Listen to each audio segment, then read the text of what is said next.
Assalamualaikum warahmatullahi wabarakatuh. Shalom, Om Swastiastu, Namo Buddhaya, salam kebajikan untuk kita semua. Perkenalkan, saya Adinda Numaira, mahasiswa Magister Kenotariatan Universitas Indonesia, yang pada kesempatan kali ini akan mempresentasikan hasil penelitian tesis saya yang berjudul Perlindungan Hukum bagi Notaris terhadap Penyangkalan Tanda Tangan oleh Penghadap dalam Akta Kuasa Menjual, Studi Putusan Mahkamah Agung Republik Indonesia nomor 1024 peninjauan kembali _perdata _2024. Tanda tangan dalam akta notaris membuktikan bahwa akta yang dibuat oleh dan atau di hadapan notaris berdasarkan keterangan para penghadap dan atau apa yang dilihat dan disaksikan oleh notaris dianggap sebagai tulisan penghadap sendiri. Namun, permasalahan timbul apabila terjadinya penyangkalan tanda tangan oleh penghadap yang dapat berdampak pada kekuatan hukum akta notaris.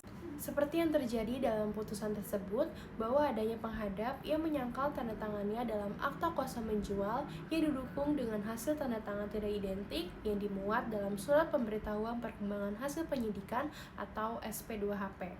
Akta kuasa menjual tersebut terdegradasi kekuatannya menjadi akta di bawah tangan. Pada umumnya, penyangkalan tanda tangan dalam akta notaris dilakukan dalam peradilan pidana untuk membuktikan bahwa tanda tangan tersebut palsu atau tidak.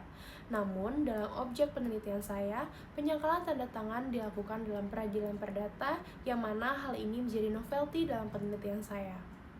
Penelitian ini disusun dengan menggunakan metode penelitian doktrinal dengan tipologi eksplanatoris dan diperkuat dengan hasil wawancara dengan Bapak Winanto Wiryamartani selaku Majelis Pengawas Pusat Notaris periode 2004 hingga 2025. Hasil penelitian ini tentu bermanfaat untuk profesi notaris untuk dapat memperluas wawasan dalam melaksanakan kewajibannya serta perlindungan hukum dalam penyusunan akta kuasa menjual agar kedepannya dapat meminimalisir terjadinya kasus yang serupa. Penelitian ini menarik dua rumusan masalah. Yang pertama, yaitu bagaimana penyangkalan tanda tangan oleh penghadap dalam akta kuasa menjual berdasarkan putusan tersebut, dan yang kedua, bagaimana perlindungan hukum bagi notaris terhadap penyangkalan tanda tangan oleh penghadap dalam akta kuasa menjual berdasarkan putusan tersebut. Hasil penelitian dari permasalahan yang pertama, yaitu SP2HP dengan hasil tanda tangan tidak identik tidak semerta-merta membuktikan bahwa penghadap tidak hadir saat penandatanganan akta.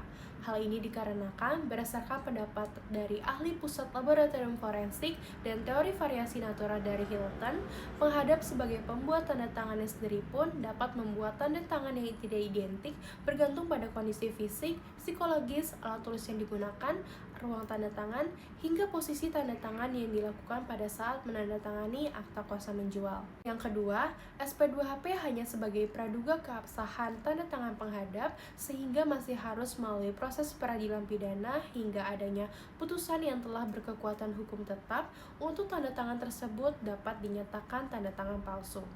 Selanjutnya, bahwa adanya ketentuan dalam pasal 68A Undang-Undang Peradilan Umum dan pasal 53 Undang-Undang Kekuasaan Kehakiman yang mengatur bahwa penetapan dan putusan yang dibuat oleh hakim harus memuat pertimbangan hukum hakim yang didasarkan pada alasan dan dasar hukum yang tepat dan benar. Namun, kedua pasal tersebut tidak diindahkan oleh majelis hakim karena dalam pertimbangan hukumnya, majelis hakim tidak menguraikan perbuatan notaris yang memenuhi unsur-unsur perbuatan melawan hukum. Oleh karena itu, tidak menjadi terang bahwa unsur kausalitas tidak terpenuhi, yang mana unsur perbuatan melawan hukum terdiri dari unsur perbuatan melawan hukum, kesalahan, kerugian, dan kausalitas yang bersifat kumulatif. Artinya, harus seluruh unsur terpenuhi agar dapat dikatakan telah melakukan perbuatan melawan hukum. Hasil penelitian dari permasalahan yang kedua yaitu sebagai upaya preventif untuk melindungi notaris dari penyangkalan tanda tangan yang dilakukan oleh penghadap, yaitu dengan melakukan penyuluhan hukum agar para pihak memahami isi dan konsekuensi dari dibuatnya akta kuasa menjual.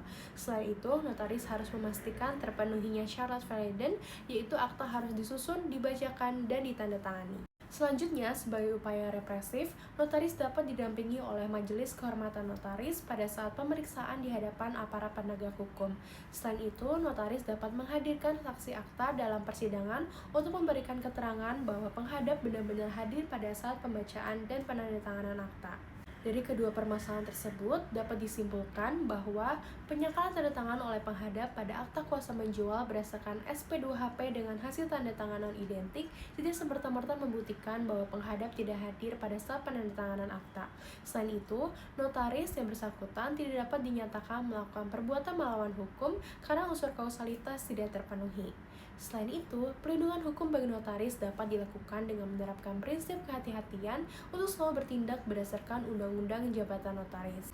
Baik, berikut adalah hasil penelitian tesis saya. Kurang lebihnya saya mohon maaf. Terima kasih. Wassalamualaikum warahmatullahi wabarakatuh.